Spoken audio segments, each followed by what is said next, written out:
Last week, Northwestern had this concert with Lil Uzi Vert. He uses the N-word profusely, like a ton, and there was an email sent out to students who went to this concert saying, you don't have a right to use this word, which I 100% agree with. Like, as a white person, I don't have any right. I haven't, until reparations are paid, until there's some sort of giving back, there's no right. But what do you say to, I don't know what to do when I hear my friends using this word in a song.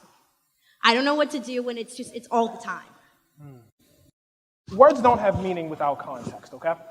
My wife refers to me as honey.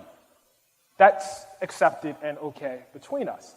If we were walking down the street together and a strange woman referred to me as honey, that wouldn't be acceptable. The understanding is I have some sort of relationship with my wife. Hopefully I have no relationship with this strange woman.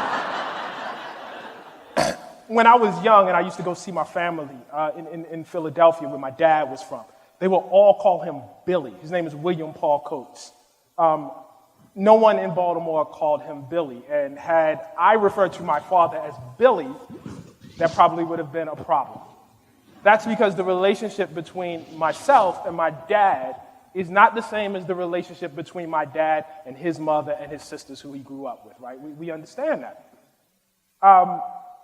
It's the same thing with words within the African American community or within any community. My wife, with her girlfriend, will use the word bitch. I do not join in. I don't, say, hey, I don't do that. I don't do that. And perhaps more importantly, I don't have a desire to do it. You understand? A while ago, Dan Savage was going to have this show that he was going to call Hey Faggot. I'm not going to yell faggot at Dan Savage. That's not my relationship with the LGBT community. And I understand that, and I'm okay with that. I don't have a desire to, yell out the word, faggot. I just don't have that. The question one must ask, if that's accepted and normal for groups of people, we understand that, it's normal, actually, for groups to use words that are derogatory in an ironic fashion. Why is there so much hand-wringing when black people do it?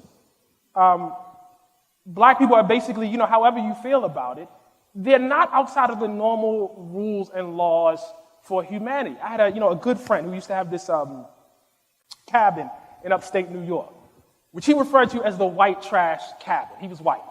I would never refer to that cabin. I would never tell him I'm coming to your white trash cabin. I just wouldn't do that. You know what I mean? I think you understand why I wouldn't do it.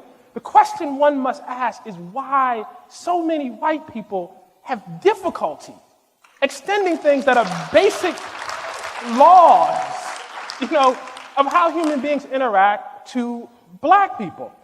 And I think I know why. When you're white in this country, you're taught that everything belongs to you.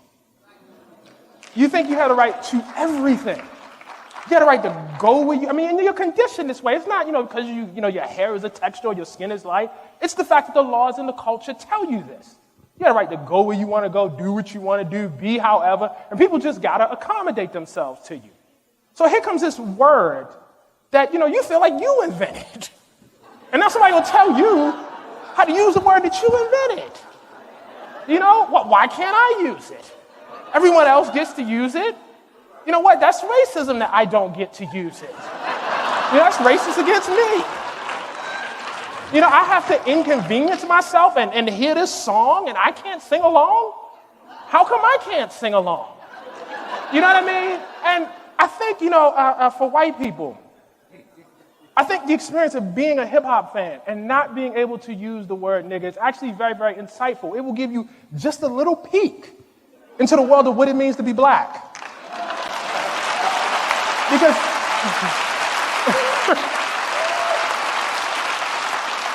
Because to be black is to walk through the world and watch people doing things that you cannot do, that you can't join in and do, And so I think there's actually a lot to be learned from refraining.